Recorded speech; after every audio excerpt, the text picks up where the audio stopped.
Hello students, இன்னைக்கு வந்து நமக்கு வந்து யூனிட் 5 பயோபாட்னில வந்து யூனிட் 5 பிளான்ட் டிஷ்யூ கல்ச்சர்ஸ்ல வந்து என்ன டாபிக் அப்படின்னா பிளான்ட் ரீஜெனரேஷன் பாத்வே.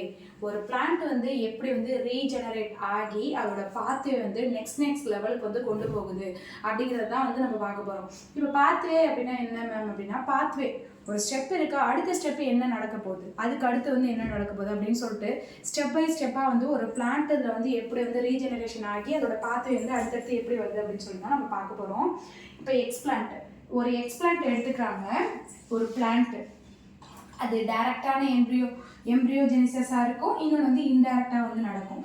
இந்த ரெண்டு மெத்தட் மட்டும்தான் என்ன நடக்கும் ஒரு எக்ஸ்பிளான்ட்ல வந்து ஒரு பிளான்ட் வந்து நல்லா டைரக்டாக வந்து க்ரோத் ஆகுறதுக்கும் இன்டைரக்ட் டெவலப்மெண்ட்டுக்கும் வந்து கொண்டு வரது வந்து என்ன அப்படின்னா ஒரு பிளான்ட் ஒரு நியூ பிளான்ட் தான்.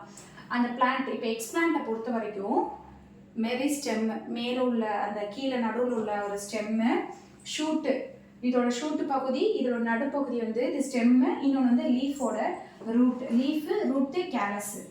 அடுத்தடுத்து வந்து ஒரு பிளான்ட்டை பொறுத்த வரைக்கும் மெரிஸ்டெம்மு, அடுத்து வந்து shoot, stem, leaf, root, callus. இது மட்டும்தான் என்ன பண்ணும் அப்படின்னா ஒரு எக்ஸ்பிளான்ட்ல வந்து இதாகும். இப்போ வந்து மெரிஸ்டெம்மும் ஷூட்டும் வந்து என்ன பண்ணும் அப்படின்னா வைரஸ் ஃப்ரீ பிளான்ட்லெட்ஸை வந்து கிரியேட் பண்ணிவிடும். இந்த ஸ்டெம்மை பொறுத்த வரைக்கும் அதோட நோடு எப்படி இருக்கும் அப்படின்னா மல்டிபிள் ஷூட்டாக வந்து இருக்கும். அதுலேருந்து ரூட்டு வரலாம், அதுலேருந்து பிளான்ட்லைட்டு புது ஒரு பிளான்ட்டை வந்து கொண்டு வரலாம், அதுலேருந்து ஹார்டனிங் பண்ணலாம், ட்ரான்ஸ்ஃபர் பண்ணலாம். அந்த இதை வந்து இன்னொரு இதில் வந்து ட்ரான்ஸ்ஃபர் பண்ணி நிறைய விதமான பிளான்ட்டை வந்து கொண்டு வரலாம் ஸ்டெம்மை பொறுத்த வரைக்கும்.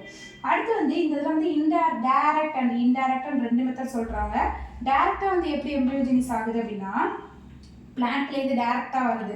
எடுத்துக்கக்கூடிய லீஃபாக இருக்கலாம், எடுத்துக்கக்கூடிய ஸ்டெம்மாக இருக்கலாம், எடுத்துக்கக்கூடிய ரூட்டாக இருக்கலாம், எல்லாமே வந்து டைரக்டாக வந்து நம்மளுக்கு கிடைக்கிது. எம்ப்ரியாய்டு, அடுத்து வந்து பிளான்ட்லெட் ஒரு நியூ ஒரு பிளான்ட்டு, அடுத்து வந்து ஹார்டனிங் பண்ணுறாங்க, அதை வந்து இன்னொரு ஒரு இதில் வந்து ட்ரான்ஸ்ஃபர் பண்ணி போடுறாங்க. இந்த இதில் இன்டைரக்ட் மெத்தடை பொறுத்த வரைக்கும் என்ன இதாகுது அப்படின்னா ஷூட்டு, ஏதோ ஒரு இதை எடுத்துக்கிறது வந்து ஷூட் இண்டக்ஷன், ரூட் இண்டக்ஷன். அந்த ரெண்டு என்ன பண்ணுது அப்படின்னா ஒரு இது பிளான்ட்டை வந்து ரூட் எடுத்துக்கமா ஷூட் எடுத்துக்கமா தெரியாமல் ஒரு நியூ பிளான்ட் வந்து அதுலேருந்து வளர்ந்து ஒரு இன்டைரக்டாக நம்ம டைரக்டாக வைக்காம இன்டைரக்ட் வேறு ஏதாவது செல் கல்ச்சர்ஸ் மீடியமில் வந்து போட்டு வைக்கிறோம் அப்படின்னா அது இன்டைரக்ட் நம்ம வளர்க்கக்கூடியது இது வராமல் வேறு ஏதாவது வந்து இன்டைரக்டாக வரக்கூடியது தான் வந்து இன்டைரக்ட் எம்ப்ரியோன்னு சொல்லி சொல்கிறாங்க. அந்த இதுலேருந்து ஹார்டனிங் பண்ணி இன்னொரு வந்து ட்ரான்ஸ்ஃபர் பண்ணி இன்னொரு ஒரு இது ஃபீல்டில் வந்து ட்ரான்ஸ்ஃபர் பண்ணி அந்த இதெல்லாம் என்ன பண்ணுறாங்க அப்படின்னா நிறைய விதமான பிளான்ட்டை வந்து க்ரோத் அண்ட் டெவலப்மெண்ட் இன்டைரக்டாக பண்ணுறாங்கன்னு சொல்லி சொல்கிறாங்க. இந்த மல்டிபிள் ஷூட்டை பொறுத்த வரைக்கும் அந்த ஸ்டெம்மோட நோடு வந்து எப்படி இருக்குன்னா மல்டிபிள் ஷூட்டு, நிறைய விதமான ஷூட்டை வந்து கொண்டு வரும். ரூட்டு நல்லா கொத்தா நல்லா சல்லியாக மல்டிபிள் ரூட்டையும் அந்த இதில் வந்து பிளான்ட்லெட்டு ஹார்டனிங் இந்த சேம் அதே மாதிரி ட்ரான்ஸ்ஃபர் பண்ணி இன்னொரு ஒரு ஃபீல்டுக்கு வந்து கொண்டு போகிறாங்க.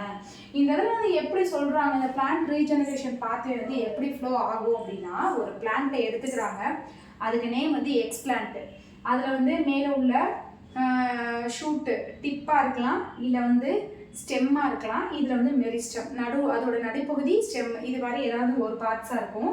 இப்போ வந்து எக்ஸ்பிளான்ட் எடுத்துக்கிற எக்ஸ்பிளான்ட் வந்து லீஃப் எடுத்துக்கிறாங்க அப்படின்னா அந்த எக்ஸ்பிளான்ட் வந்து டைரக்டாகவே வந்து என்ன பண்ணுது அப்படின்னா ரியாக்ட் பண்ணுது. இங்கே வந்து என்ன பண்ணுது அந்த பிளான்ட் வந்து டைரக்டாகவே வளர ஆரம்பிச்சிருது. எடுத்துக்கிற எக்ஸ்பிளான்ட் வந்து கல்ச்சர் மீடியமில் போட்டோன்னு இந்த எக்ஸ்பிளான்ட் என்ன பண்ணுது அப்படின்னா கேலஸ், திருப்பி இந்த எக்ஸ்பிளான்ட்டு மேலே போய் வளர ஆரம்பிச்சது, வளர்ந்து என்ன வந்து சுற்றிலும் ஒரு நியூ பிளான்ட்டாகவே வர ஆரம்பிச்சது டைரக்ட் மெத்தடு.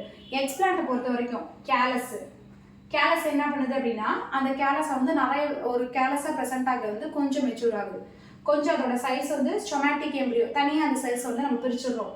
இந்த இதில் வந்து நம்ம எடுத்துக்கக்கூடிய பிளான்ட் வந்து கேலஸ் அதோட ஸ்டெம்மு இல்லைன்னா அதோட லீஃப் பகுதி எடுத்துக்கும் போது என்ன ஆகுது அப்படின்னா இன்டைரக்டாக வந்து என்ன பண்ணுது அப்படின்னா இன்டைரக்ட் மெத்தடில் வந்து அங்கே ரூட் வளர ஆரம்பிக்குது. ரூட்டு இங்கே மேலே ரூட் வளர ஆரம்பிக்குது, கீழே வந்து ஷூட்டு அதோட ஷூட் பகுதி வந்து வளர ஆரம்பிக்குது.